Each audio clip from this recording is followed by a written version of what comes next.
How's everybody doing? Good. Hear me okay? All right. How about now? Good. Yeah. All right. The mic's not working. Sorry. Okay. How many of you guys first time here at Prepper Camp? Oh, I love it. Okay. How many were here for the very first Prepper Camp 10 years ago? Oh, that's cool. All right. How many of you were here for my presentation last year? Okay. Oh, you heard me last year too? Okay.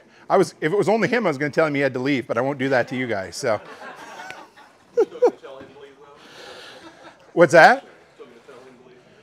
No, I kind of like him. I'll keep him around for a bit. So, all right. So, my name is Toolman Tim, and I am from a long ways away, a place that's closer to Santa Claus than you guys. Alberta, Canada. So, oh, we got to go back just a little bit here. Sorry, guys. Oh, yeah, here we go. You know what? We're going to start over. I apologize. I don't like technology that much.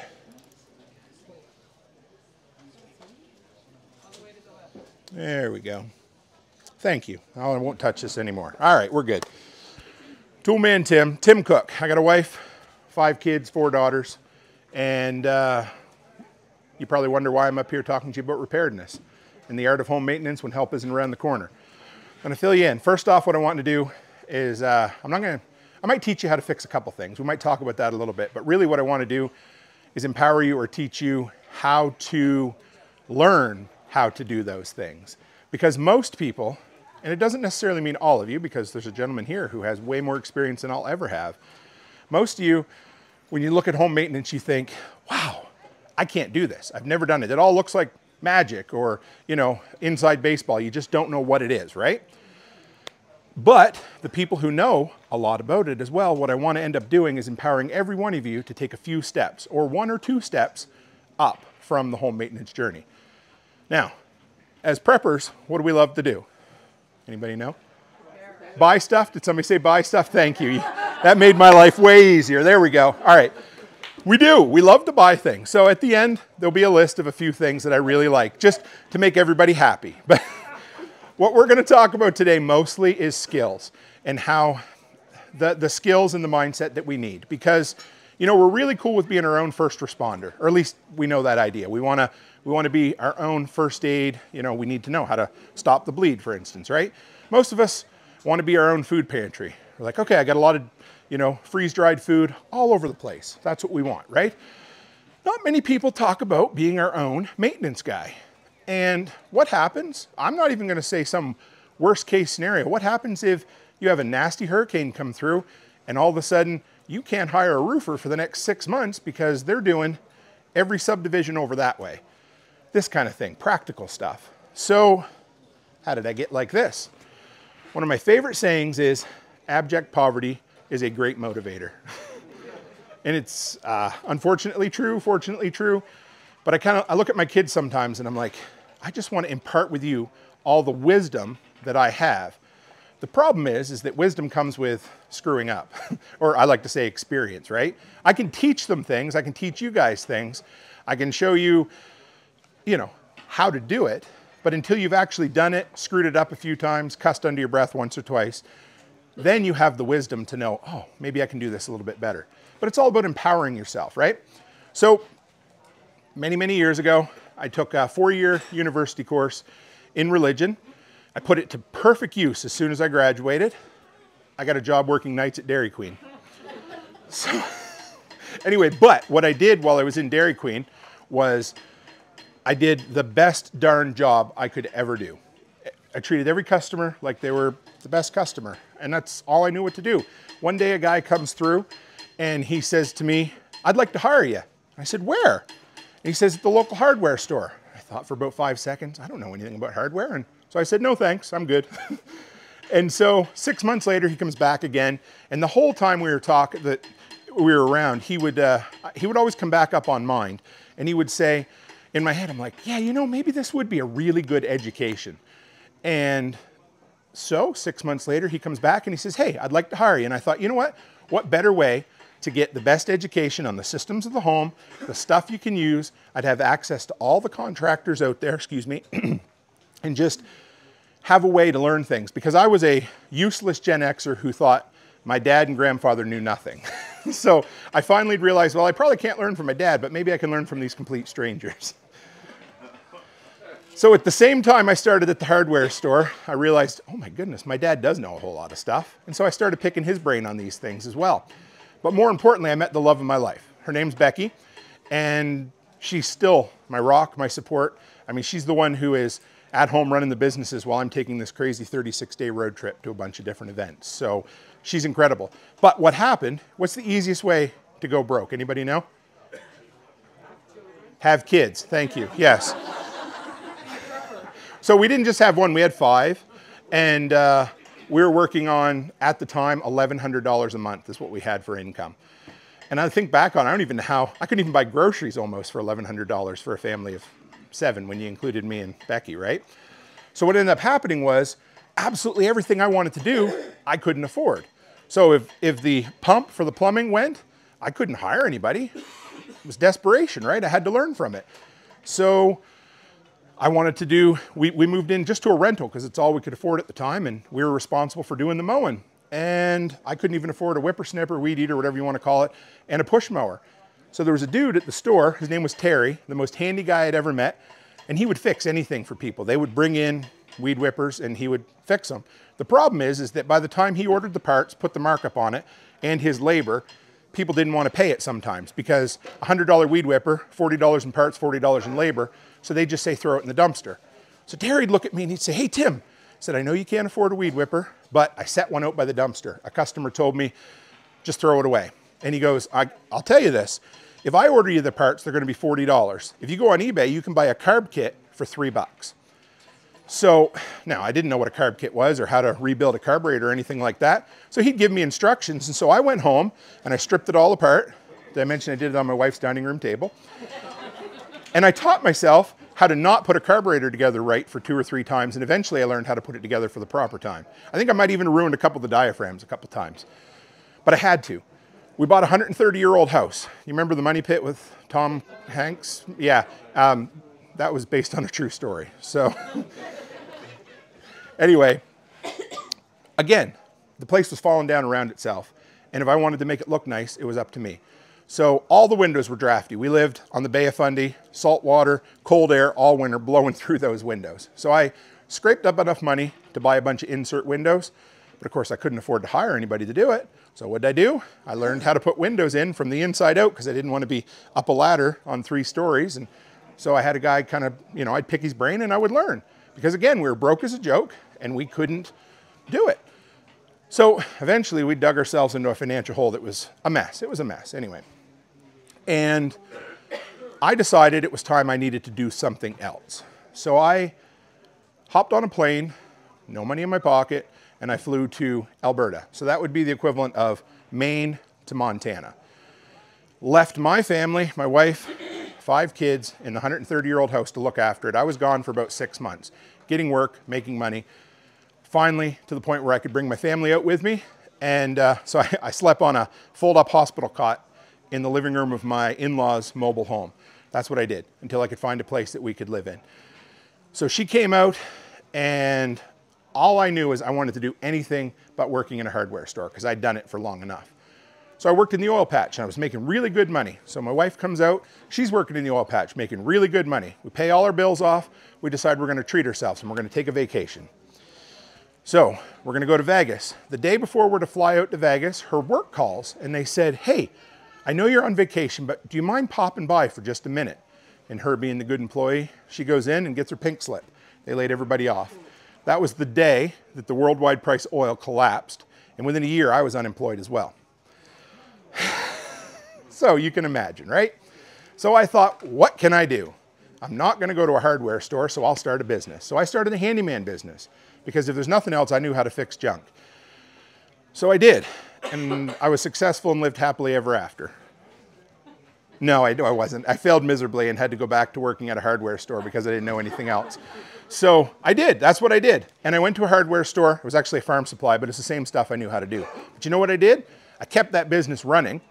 And the entire time I would take on things like snow. You guys know what snow is here? Anybody? Yeah. Okay, good. All right. I'd take on snow contracts. And so in the morning, I'd go out and clear snow. On my coffee break, I'd clear snow. In the evening, I'd clear snow.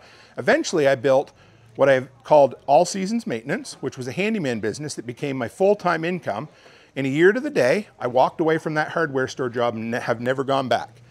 And I just sold that business August 31st of this year, 7 years after I launched it, and kept the property management into things. So it's a long way around to tell you that I knew nothing.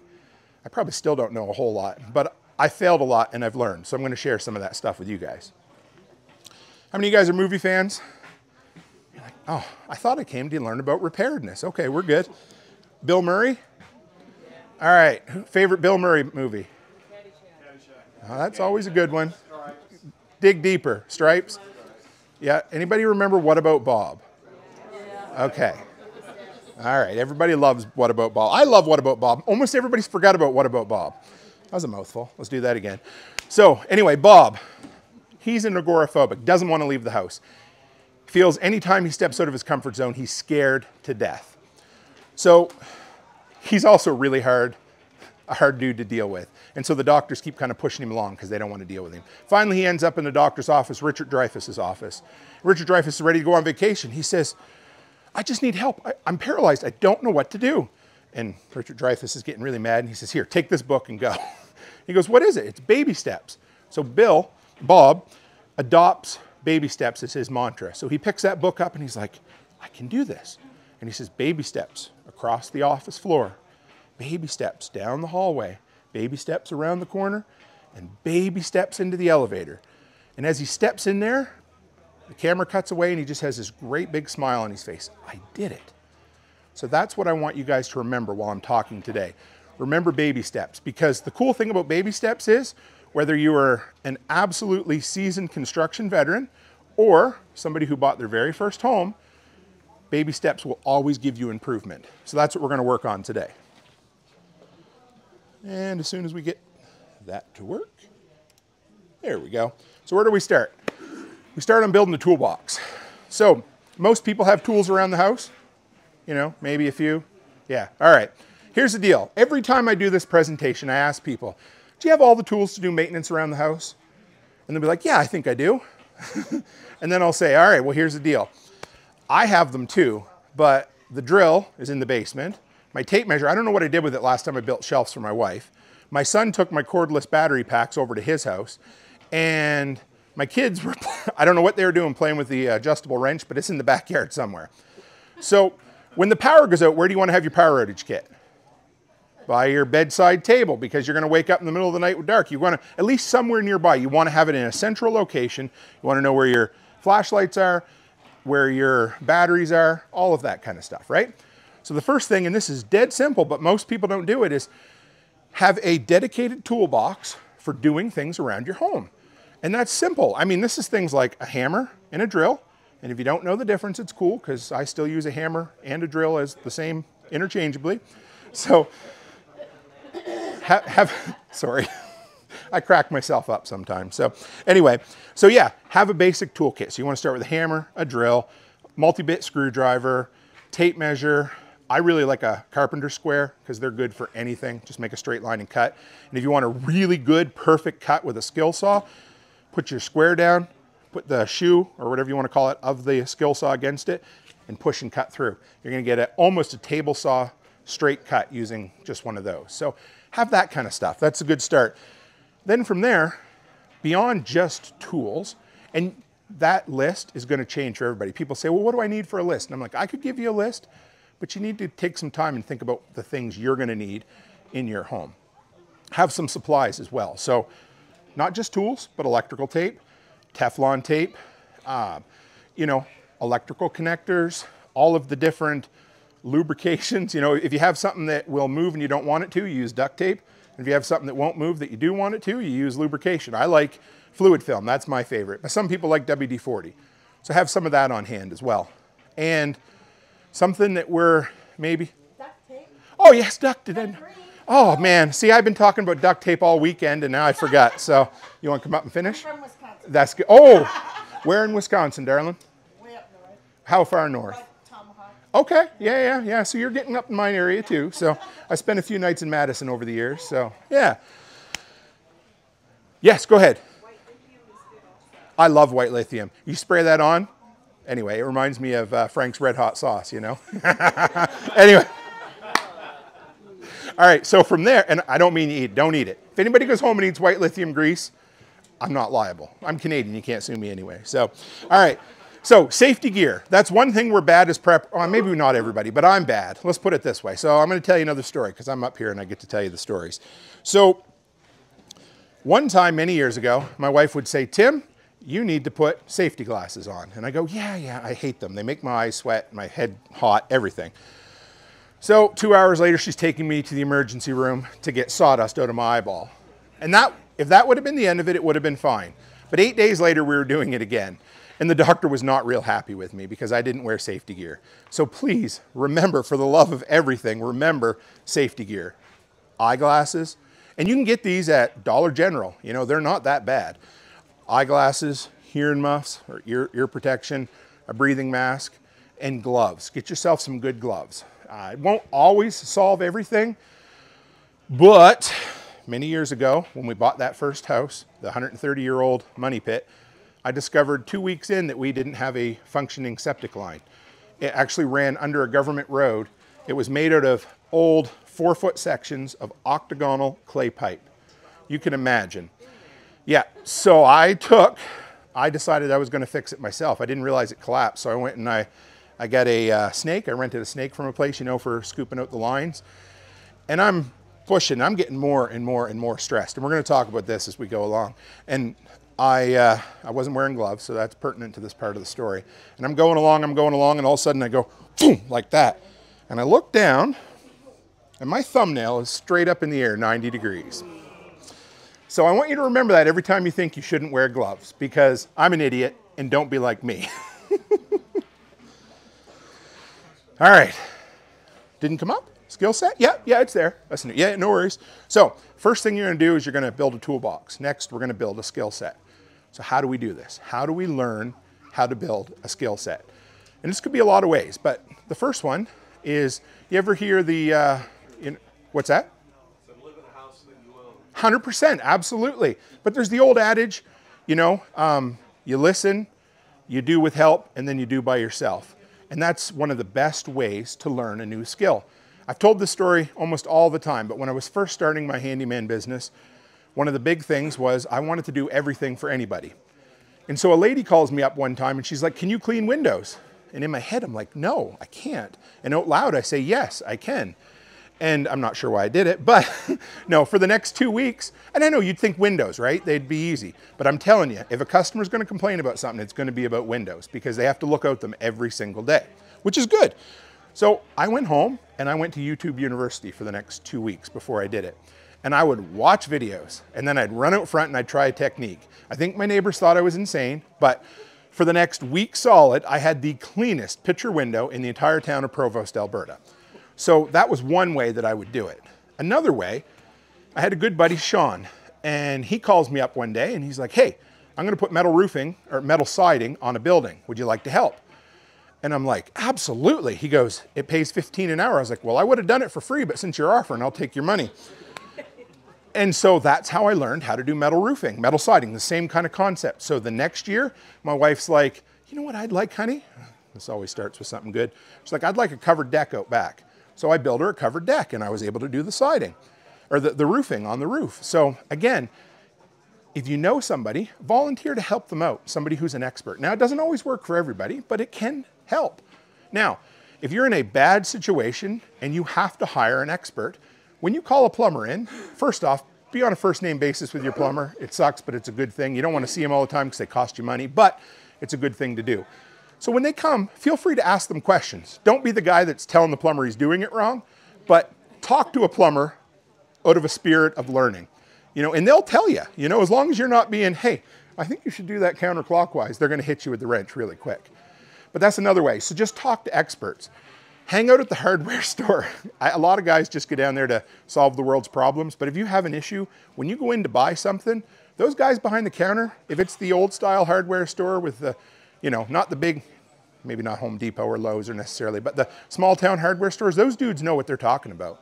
And if they don't, they know guys that know what they're talking about. So tap into your local resources to ask people.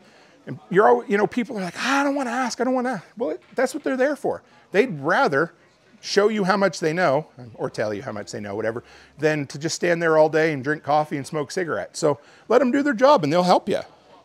All right, next we want to build our own hardware store. So this is where the stuff comes in a little bit. But so I have a storage container in my backyard, and it was right up against my garage, and I got some come-alongs and stuff, and I moved it over about 12 feet so that it made this big storage area between my garage and the storage container. And I decided, guess what? This is going to be my special place to put all of my nice organized lumber. As of right now, it's just a pile of lumber sitting there, but I had good intentions. So, but I do have a lot of lumber on hand. So what do I say when you become your own building supply? Because if you don't have any plywood, for instance, and a rock goes through your window in a hurricane or a tree branch or whatever, what are you going to cover it up with? Doesn't mean you have to have the best stuff. It just means if you have a piece of lumber left over after a job, save it. If you have some plumbing supplies, you know, if you have a couple pieces of pipe, don't return that stuff because it's going to get you out of a pinch. Laminate flooring, or if you ever decide to do your own flooring, the first thing people would always do after they'd finished, they'd have a box and a half left. They'd come back to the hardware store and they'd say, hey, I want to return this box. And I would look at them and I would say, I'll do it, but it's not a good idea. And they say, why? So I'd explain that in 10 years, when your son drops a hot poker on that living room floor and you want to find a piece of that flooring to match up with that, you're going to come back and I'm going to laugh at you. Maybe not to your face, but afterwards. So always keep that stuff. My dad called me up one day. He goes, Tim, it finally paid off. And I'm like, what? He goes, you know that box of 16 by 16 ceiling tiles I've had in the attic since 1978? He said we had a water leak and I couldn't buy any new ones, so I had to use them. I'm like, all right, I'm not saying necessarily hold on to it for, you know, 4.5 decades, but think about the things that have value to you. Think about the things that probably if you did return them after a job, what's $5 or $10 in your pocket, right? For the most part, save it. Things like, again, like I buy stacks of electrical tape because I lose rolls like that. I lose them faster than a Bic pen or a Bic lighter. So what I do is, one roll's $1, a pack of 10 is $4, so that way I can lose 7 and I still have 3. So buy it that way. But become your own hardware store, that's important. And, yep, it's okay. There we go. Get to know the systems of your home. So what does that mean? That means that when I bought that 130-year-old home, one of the things I did was I went into the basement and I would just walk around and look at things. My wife thought I was a little bit batty, but what it does is you get used to things, right? When you go to a bank, when you get a job as a bank, and if you want to learn, like they do the fraud detection where you can learn what a fake bill is, counterfeit money, they send you away for a 2 or 3 day course. You know what? You don't ever touch a counterfeit bill that entire time. You spend the entire time holding, touching, looking at real bills. So that when something out of the ordinary shows up at your branch, you're going to notice it just like that. You might not know why, but your brain's going to tell you something's wrong. That's what you do with your home. Get to know your house. Don't ignore it. Go in the basement if you're, do kind of an ear, eye, nose kind of assessment of everything. If your furnace, listen to your furnace every so often, because if you're not normally listening to your furnace, all of a sudden it's making a big noise, you might catch it before the belt shreds and ruins the pulley and the everything, right? Or plumbing. You go downstairs and you look, oh yeah, I have copper pipe. You see a little damp spot all of a sudden up there. Well, that could save you from a catastrophic flood when you're in Cancun for 7 days and you come back and you got $50,000 worth of damage in your basement. So be proactive with that kind of stuff. Look around, know the systems, know what type of pipe you have. And this kind of stuff can be really, you know, not dull, but yeah, boring, whatever if you don't, but it's the type of thing, I said, everyday stuff that helps you a bit. So know what you need to have to fix plumbing, know what type of copper you have, what type of plastic pipe, and stock that kind of stuff, but get familiar with the systems of your home. And then this one, again, did it show up? Yeah, make it, yeah, somebody likes that one. All right, good. This is me, because if I don't write it down on a piece of paper, it doesn't happen. So my wife will be like, hey, how long's it been since you ran the generator? And I'm like, Tuesday? And she's like, which Tuesday? Yeah, I understand. But so again, this is very personal. People have asked me to make blank schedules for them. And I'm like, here's the deal. I don't know what your house is. I don't know what you have. I don't know what you need to upgrade. So one thing I look at is a generator. I used to say every month, I say every 2 to 3 months, it needs to be ran for 15, 20 minutes to get it hot, put a load on it. That's the best way to make sure a generator will run. You know what the best way to make sure it won't run? Don't ever start it. Because when you need it, it's not going to be ready for you. So put that on your maintenance schedule. For us, of course, we live where the cold will eat your face very quickly. So we have a hot tub out back. The last time I clean it is probably the late October, because if I try to pump it out and fill it in the middle of January, I'm not going to have a hot tub left. I'm going to have something that doesn't hold water anymore. So making sure you have a regular schedule for the maintenance in your home. So go around, know the systems, things like your furnace filter. And if you're like, I didn't know my furnace has a filter, you better go home and check it when we're done, because it doesn't take very long, depending on what the weather's like and what the dust conditions are like, to really mess up a furnace filter. So put that on your list, whatever it happens to be. All right, so that was what we need to build. Next, we're going to talk about troubleshooting, yes. So we're going to talk about how to get good at fixing this kind of stuff. So many years ago, I took a job at a computer repair place for about 6 months. And there was a dude there, his name was Ivan. And I said, I don't know how to fix computers. I said, I don't even know how to troubleshoot. He goes, that's cool. He says, troubleshooting's just trying anything and everything until something works. And I'm like, are you serious? He's like, well, yeah. I mean, he said, but you'll get better at it as you go, because the more you do it, the more you learn from it. The next time you know just a little bit more, so that you know where to start the next time. So how do we learn how to troubleshoot? Because that was something nobody ever teaches in school. So first off, keep it low stress. So if you want to learn something, when are you going to do it? You don't want to be learning how to plug a pipe when it's spraying in your face on Super Bowl Sunday and you're thinking, I got to call a plumber and it's going to be $1,200. You want to learn how to plug a pipe on a sunny Sunday afternoon on your workbench, in your shop, with a beer in your hand. That's when you want to learn how to fix pipe, because low stress, your brain brings it all in, makes it easy. High stress situations, all you're going to do is make a bigger mess. All right, shut it down. Where are your shutdowns? Everybody know where your main water shutoff is in your home? I do now. Good. Oh, fair enough. All right, I'm going to talk to you after.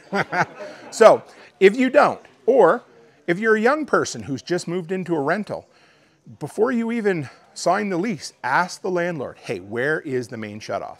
If you have your own place and you don't know, figure it out, because here's the deal. The last thing you want to do is try to find out how to shut the water off when it's flowing all over the place. Teach yourself this. A guy way smarter than me one time said, you don't rise to the occasion, you fall to your highest level of training. And so if you don't know where your shutoff is right now, I'll bet you won't be able to find it when the water's spraying everywhere. But if I told you to go down on a nice, cool, calm afternoon, you'd probably find it fairly quick. So know where your shutoffs are. Another cool tip, one of the ones I love, any of you guys have natural gas here? Propane? Okay, so if you have a main shutoff on the outside of your home, most of them don't have a handle on them. They're just an up and down shutoff that you need a wrench for, especially with natural gas. So if that's the case, go get yourself an adjustable wrench, adjust it to the size that it needs, get yourself a key ring and a chain, and hang it on the pipe right next to it. And leave it there for 150 years, because if it rusts solid, at least you know no kid will ever come in and adjust it to the size it shouldn't be. So just have it there in case you need it to turn off your natural gas. Also, another free tip for preppers, all of us, if you don't have your electrical panel labeled, label your electrical panel. It will save you so much stress. It took me 4 hours when we bought our house, and I was probably 2 years late doing it. But 4 hours is a pretty good investment. Once you have it, I go to my wife all the time. I'm like, man, I'm so glad I labeled my electrical panel, and she just tells me to shut up. So, but it's important, trust me. All right, so how do we do this kind of stuff? So a couple summers ago, again, my wife comes to me and she says, honey, I don't like the color of the house. I'm like, oh, that's good. And I said, I don't want to paint it because it's pretty old. She said, would you like to put siding up? I said, I don't know how to put vinyl siding up. She goes, but you can do it. And she is my biggest supporter, but she also, you know, wants things done. So I did it. But I'd never done siding, never even touched it before in my life. And do you know how I did it? Again, YouTube University, but I didn't go on and watch videos on how to side an entire home. What did I do? The first thing I did was I watched a video on how to hang starter strip. And then I learned how to hang corners. And then I learned how to put up regular siding. And then I learned how to put J-channel around windows. And then I learned how not to cut 45-degree angles for the peak of your roof, and then I learned how to do it right. So that's what I did, one step at a time, and you know what? 3 years later, it's all still on the home. So it looks really good, but that's how I did it, step by step. And I'm honest, like when I say I couldn't do it, it wasn't because I didn't want to do it, it's because I didn't feel empowered to do it. And my wife had to remind me, honey, you can do this kind of stuff. Plus she gets a nice looking home out of it, so. All right, I like this one. This is the 5 stages of grief. Nope, I meant home repair. So this is what happens when your significant other calls you and tells you there is an emergency in the home that you don't know how to deal with. So let's work our way through them. First one's trepidation. This is where you are scared to death. All you can think about is how much is this going to cost? How am I going to fix it? Who am I going to call? You got 1,000 thoughts running through your brain and you're like, I don't know what to do. And you just freeze, scared to death. That's bad enough. Then along comes irritation. This is where you're just mad. You're still thinking about how much it's going to cost, but you're not thinking about solutions.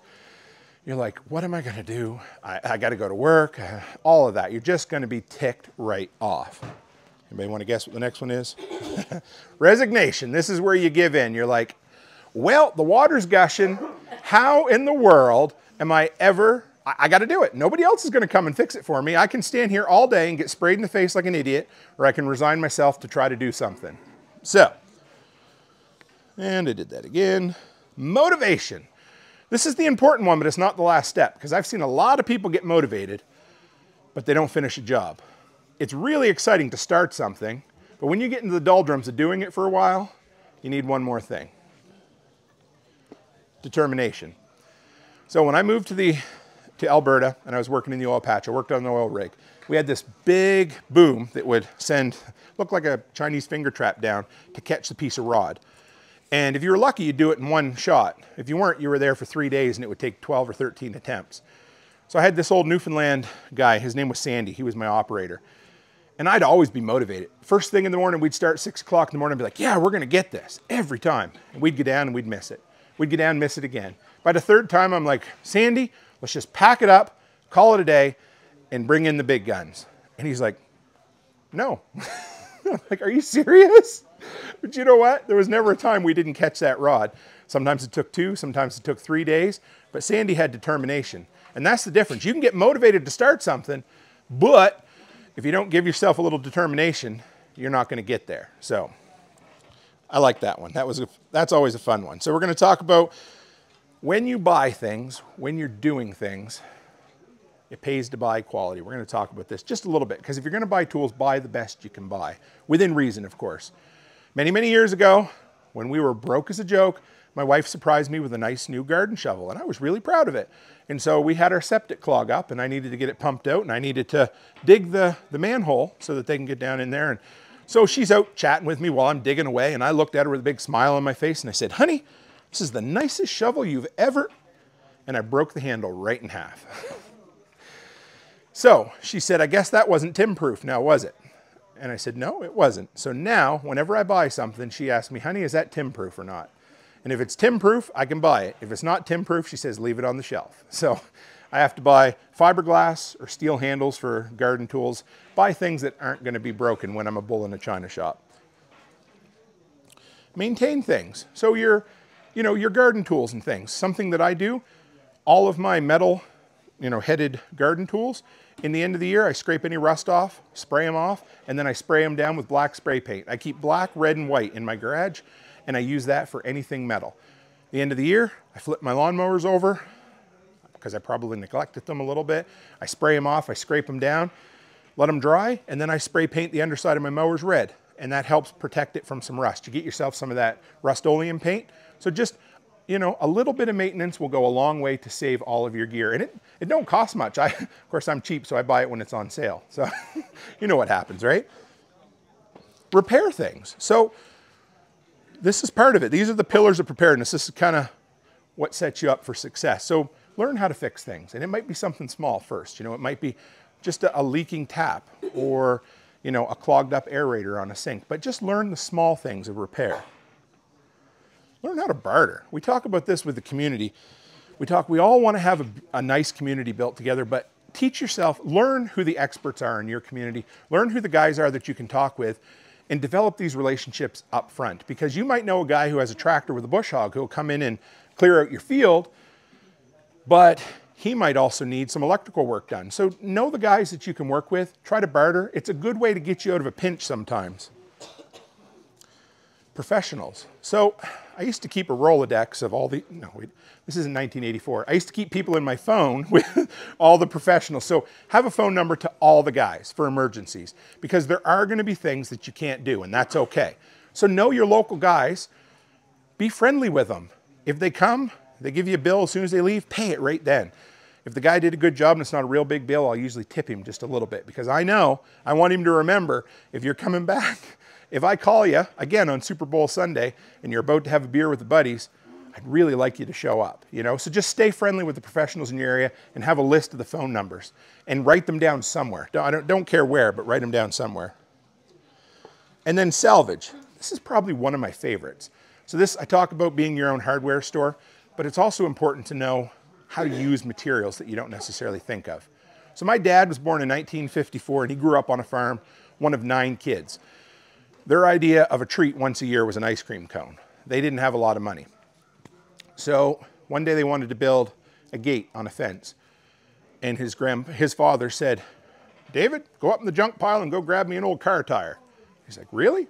So what they did was they cut out chunks of rubber, and they'd nail half the side to the post, half the side to the gate, and it would work as a hinge. You'd do 1 or 2. So then one day, Dad was down at our place, and I said, "Dad, I'd like to fence in this area, but I can't afford a gate." So he said, "Well, what do you want?" I wanted a livestock gate. So he said, "Let's go find 3 of the tallest, skinniest trees that we can find. We're going to cut them down. We're going to put cross members here so that each 3 beams sit on it. And if you want livestock to go in, you just slide the beam in there like that. Slide it back." And I'm like, "How'd you know how to do that?" And he's like, "I grew up poor." So you just had to know how to do this kind of stuff. Simple as that. So I made a list of all the rules of preparedness. These are some of my favorite. So when we bought that 130-year-old home, the first time I went into the bathroom in there, I opened the door and I noticed it was just a little bit wobbly. And there was a screw in there that was a little loose on one of the hinges. And my wife would remind me every 6 weeks that I needed to replace that screw. And I said, "Don't worry, I'm going to get around to it." Until one day I went to open the door and the door come off in my hand. So it would have been a 13-second job to put that screw in. Turned out to be like a 3-hour job, because I had to re-drill all the holes, move the hinges up. And of course I had to get down off my high horse and, not be so mad at myself for a minute. But don't ignore the little things, because the little things that'll cost you 3 cents, 5 cents, $4 to fix are going to cost you $100, $200 when everything goes sideways. So remember that. All right. I used to call this one How to Eat an Elephant, and then I got in trouble with PETA. So no, that's not true. But this dude here, I found this story and I thought it was way more effective. He's a French guy from, I don't know exactly when, 1950, something like that. He ate an entire Cessna airplane. I know, his stomach could handle it. I don't know. Anybody want to guess how he did it? Oh yeah, everybody's with me. All right, everybody awake? Anybody need to stand up, spin around, do anything? We good? All right, so it was 1 bite at a time. So when I wanted to do that siding, again, I didn't do the entire house at one time. 1 bite at a time. Now, I'm not going to eat a Cessna airplane, but this dude was weird. And apparently he liked to eat metal, but he did. He ate an entire little, one single seat or 2 seat, whatever it was, but he did. So that's how you do it. If you're ever thinking, "I'm overwhelmed by this job," just think, how would that weird French dude do it? Just remember that. All right. I love this one. My wife likes this one particularly well. You'll like this story. So part of my business for a long time was securing bank properties. Houses that people foreclosed on that walked away from them. So we'd go into empty homes and you didn't know what you were in for. But typically when the people would leave, they would lock the house and there'd be no key to be found. So part of my job was to take a drill into the lock, open the door, remove the lock, put a new lock on. Well, I had this incredibly obstinate deadbolt one day that took me a half an hour to drill through. And my wife could see my blood pressure getting higher and higher and my face was getting redder and redder. And she's like, all right, just leave him alone. And so finally, after half an hour, I finally get that deadbolt drilled out and I open the door to the back porch. And as I step in, I look to my left and there's my wife already standing inside the house. So she says to me, she said, "You didn't check the other door, did you, honey?" So the porch door was unlocked. I didn't check the simplest solution first.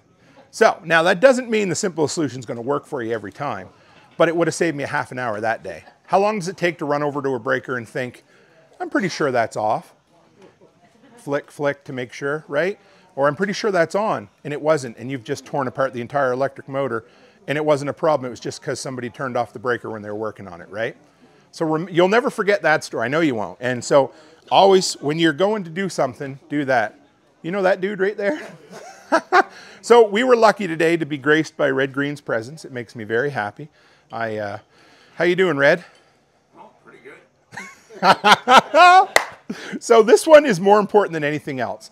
Skills are better than supplies. And we all say that. But if you have a gun and you don't know how to use it, what is it? An expensive club, right? That's really all it is. So you need to learn how to do things. I didn't have any supplies at home because I couldn't afford it. But one day I go down in the basement, a Sunday afternoon, of course, the most expensive day for a plumber, and I see that my hot water tank right above where the pipe comes out was spraying water all over the floor. Bad enough that I either had to shut the water off to the house, fix it, or call somebody. So I knew I ain't gonna be shutting the water off because the family's gonna be ugly at me. I knew I couldn't afford to bring a plumber in, so I had to decide, what am I gonna do? So I go out to my shop and I start looking around and I find an old bike tire with a tube in it. I pull the tube out, I cut myself a nice big piece of rubber, I wrap it around the pipe 3 or 4 times, and I put 2 hose clamps on it. It held up long enough for the hardware stores to open up on Monday for me to go in and get the stuff to fix it properly. I tell you that because you can have all the tools in the world. If you don't know how to use them, they're no good to you. But if you've taken the time to learn some of these skills, then everything in the world becomes a supply to you. So you can, if you know how to fix something, you can look around until you realize, yeah, I'm just like those guys that lived on the farm in the 1950s who couldn't go to town if they wanted to. So make sure, you know, once you get that mindset that you've taught yourself the skills, that will help you figure out all of the right things to fix. All right, so I like this one quite a bit, but it used to be a can opener, I broke it, and now it's a can't opener. In other words, buy once, cry once.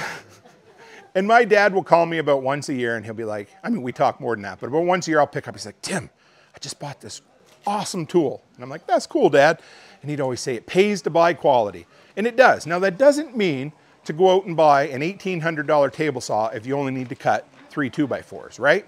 But what it does mean is, if it's something you're going to use, and you're going to use it a lot, buy enough of it, or buy quality enough that it's not going to break the first time you go to use it. But remember that, buy once, cry once. You don't have to do it for everything, but for all the important things, make sure you buy something quality. All right, so this is the practical stuff. This is a clogged sewer line. I got 5 of these in here. I was running behind last time, so we're good today. But right there, you guys see that little square knob that's sticking out? That can be called a clean out. If you didn't know that, that's cool. But what, a clean out? Clean out. Yeah, so you can open that up. Now, what I've run into on occasion is I've made a homemade sewer snake out of a shop vac and a long piece of hose. It's not the nicest thing in the world. It's not the cleanest thing in the world, but it got the job done. So I got called into a rental one day and they said, my sewer line's backed up. So I took a shop vac and a 20-foot length of, you know, kind of accordion hose you'd use for a deep well pump or whatever kind of pump you want. And I just started shoving it down there and sucking the junk out of it. And eventually I got it free so that it would run free. But it's a kind of a redneck or a preparedness way to, you know, if you don't have the money, or worse than that, help isn't around the corner and it can't help you. That's one way to do that. All right, a plugged toilet. Quite often when I get called into rentals, it's the same thing. My toilet won't flush. So I go in, I get this call one night from a guy. He's like, my toilet won't flush. I go in and this thing will not flush. So most people try to plunge it. And the first thing I want you to do is learn how to plunge a toilet.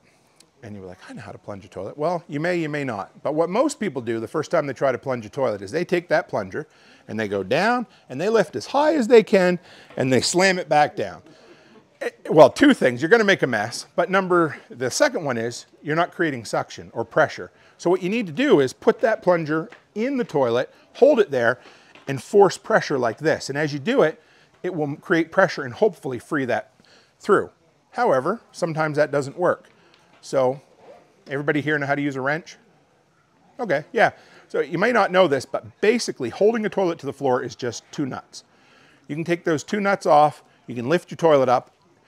I wouldn't always recommend it, but sometimes there can be clogs right in there, and sometimes it's easier to attack it from there than somewhere else. That's kind of a intermediate level skill, but it's worth learning how to do. And then you see,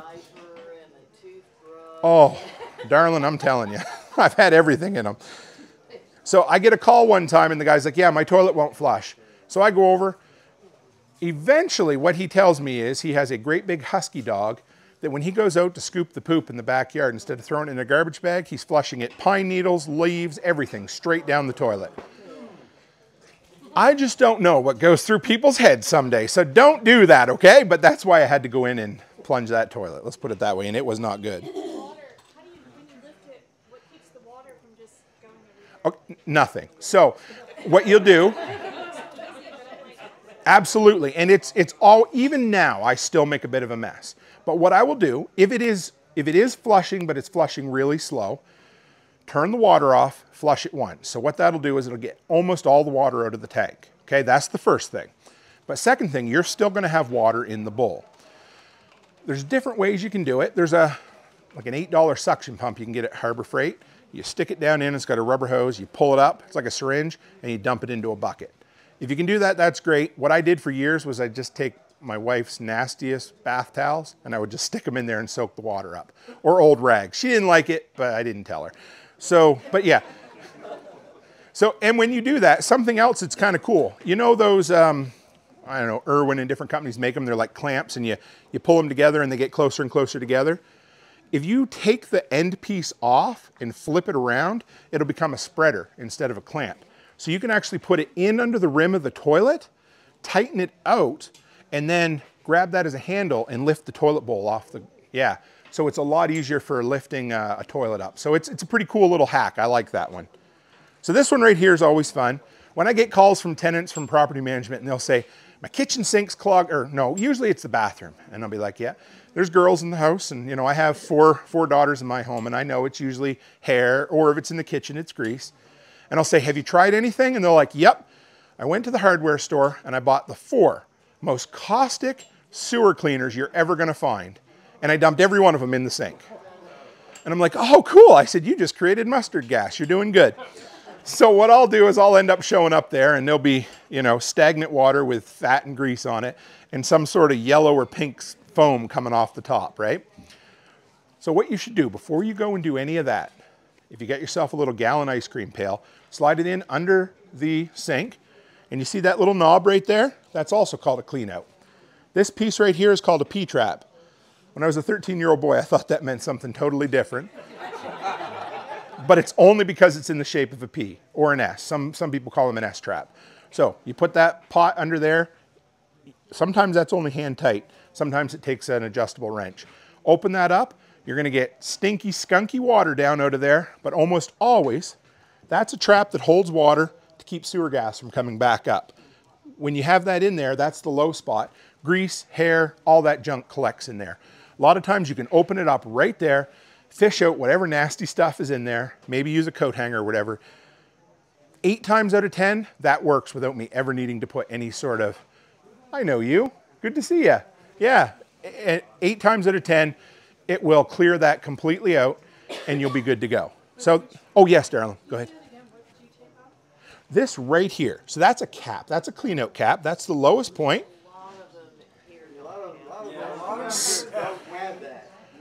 Really, isn't that against code?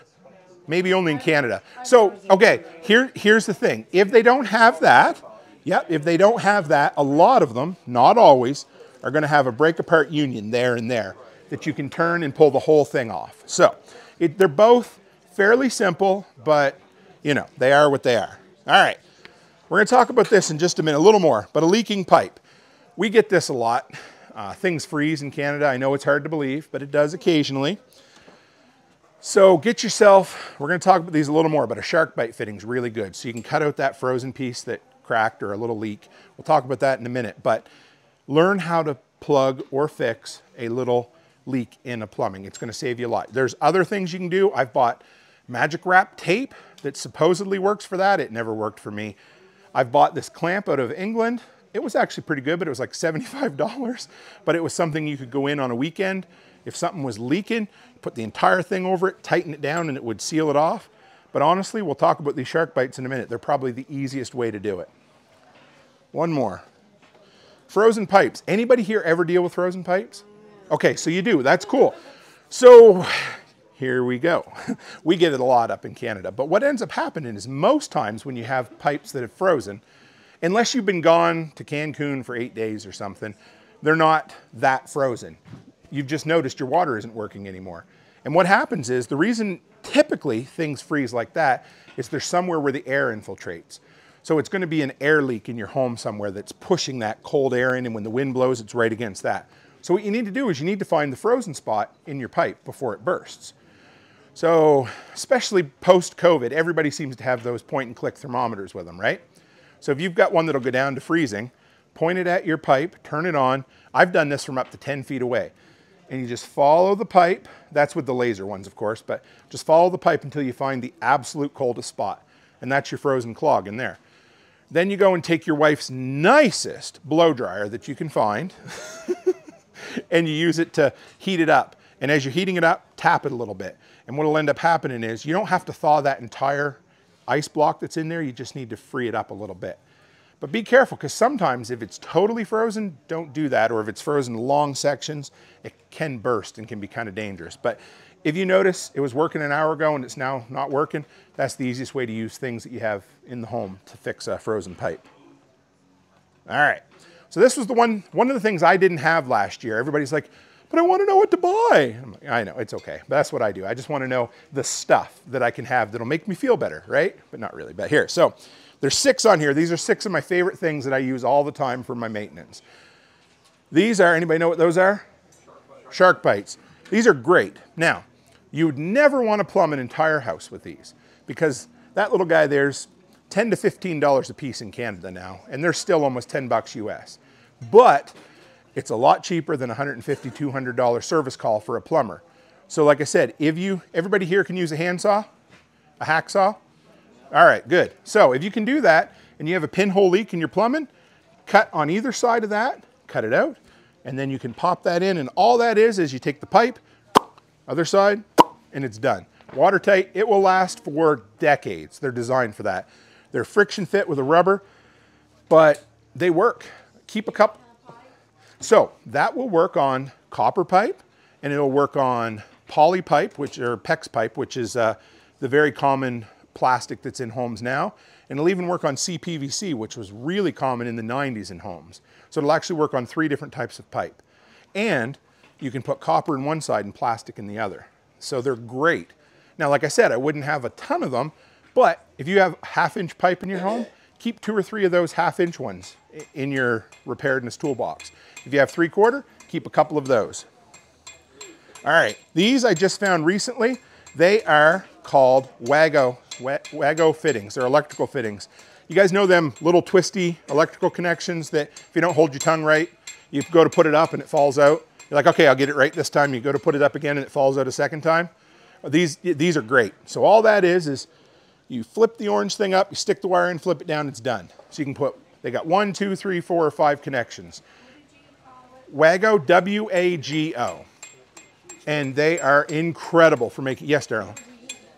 So if you're installing a light fixture, or those connections need to be in a box that you have access to. So if it's behind a light fixture, you wouldn't want to put that in behind drywall. But if you needed to make a quick repair on an electric wire or something, and this is depending on where your comfort level is. Some people will work with electrical, some won't. But it's made things really easy. So if you're trying to put a new light in, instead of using those little twist things that you never want to hold, you just snap them on and they work great. All right, this is the best gas stabilizer on the market, PRI-G.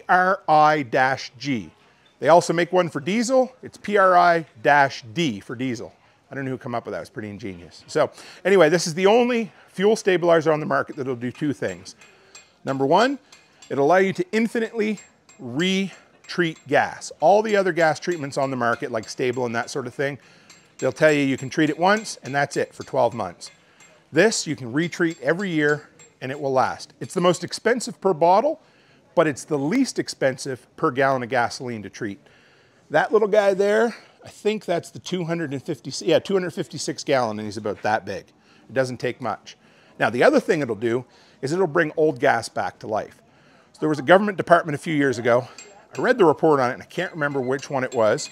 And they had like thousands of gallons of tanks of gas. They used that to retreat it, and they didn't have to dispose of it. So it works really good. But it's... who said that? I can't see. Yeah, I think it was diesel, I'm pretty sure. But you can use it for gasoline or diesel. It will bring it back with it. All right, Seafoam. This is what I call magic in a can, and I love it. This thing is the type of stuff that will work for... So if you have a gas engine that's chugging or doing its thing and not really running nice, and you're like, what am I going to do with this? A lot of times it has to do with a sticky carburetor or a gummed up carburetor, or you just left old gas in there. You can, yes, plugged up ejectors, and this stuff will work. And I don't even know the science behind it, but I've used it for many years. So you go and you put a couple of scientific measurements of glugs in there, glug, put it in your gas tank, run it. Once it works its way through the entire system, you'll get kind of gray or white exhaust that comes out. 8 times out of 10, it'll clear things up and it works really well. Beyond that, sometimes you have to take it to a, yes? So for those last two, like for what? Like for like a lawnmower? Yeah, lawnmower, weed whipper, snow blower, any small gas engine that you'd have out in your shop, anything like that. No, but works great for generators that you've let set too long as well. Next one's fire spray. I know we're getting close here, guys. We'll finish up for you. Cleaning out the carb? Yes, that's what it, yep, it'll clean out the carb. It also works as its own fuel stabilizer. And it will actually work it works as a lubricant as well. So this is First Alert Fire Spray. These are like the little brother of a fire extinguisher. They're in an aerosol can that works as a fire extinguisher. I bought 2 of these at Costco for like 30 bucks a couple of years ago when my girls were 10 years old. I was doing a YouTube review video on it, and I started a little fire in a pot out back, and I handed it to my daughter, and I said, here, use it. Never told her anything about it. She took the cap off, pushed the button, and sprayed it. It's dead simple. And what I like about them is they're cheap too. Now, it's not a complete replacement for a fire extinguisher, but most people will buy a fire extinguisher and then they'll forget to get it recertified for the next however many years. So that works really well. I'm going to skip through these so we can finish up here. And that one is an electric tester pen. That's from Klein Voltage, and what it does, you turn it on, you touch a wire. If it's live, it beeps. If it's dead, it doesn't. I should have bought that many years ago, but it's one of my, somebody say, what was it? Yeah, well, kind of like a circuit. They have more fancy circuit tracers too, but that'll just, if you're working on an electric plug and you want to know is the plug live or not, instead of licking your finger and touching the wire, you just stick it in, right? So, yeah, so here's the thing. This is what I wanted to do at the very end for you. I want to empower you guys to feel like, hey, I can absolutely do this. One of my favorite Canadian philosophers, Red Green, says, I'm rooting for you. We're all in this together. And that, I go to say that, come on the YouTube channel, find me on YouTube, podcast, email, whatever. If you're ever having trouble, reach out to me because I love to answer people's questions. So do you guys remember where we left Bob? Anybody remember Bob? In the elevator. He had a big smile, right? I didn't tell you the whole story. So here's the deal. As the elevator closes, Bob has a big smile on his face, and all of a sudden, he panics. And he goes, ah! Oh, somebody jumped. Good, I always do that. He gets so scared because all of a sudden he felt overwhelmed. The baby steps worked until they didn't. He got in that elevator, he got the carburetor tore completely apart on his weed whipper, and he panicked on a Sunday afternoon. And he thought, oh my goodness, what do I do? You guys are going to have that moment when you're trying to tackle something like this. And what I want you to remember is that crazy Canadian who scared me up on the stage and think, okay, what do I do? And what was his mantra? Baby steps. So don't think about the entire project and how overwhelming it is. Think about the next thing you can do to make it right, to fix it. Because if you stand in an elevator and scream to the top of your lungs, you're going to get nothing done. So remember, baby steps. So thank you guys. Yes, sorry, go ahead. Sorry. Let me grab some water.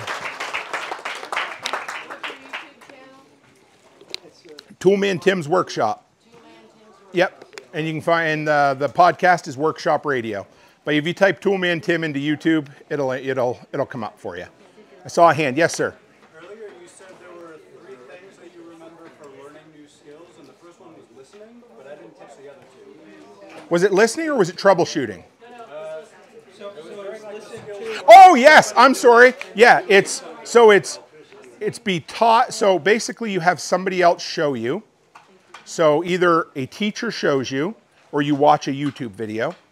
The next step is do it with help. So do it with somebody who knows what they're doing, and then the third time is do it by yourself. Sorry about that. I get going in my verbal diarrhea, right? So yeah. Workshop radio. But if you type in Toolman Tim or Toolman Tim's workshop, it'll all come up. If you come over to the desk, over to my whatever table, I'll give you some stickers so you won't forget me by it. So yeah. No, thank you guys. I appreciate it. Yeah. Fantastic job. Yeah. Thank you. Your name? Ethan. Ethan. Tim. Yeah. Trisha. Nice to meet you guys. Thank you. I appreciate it, guys. Take care.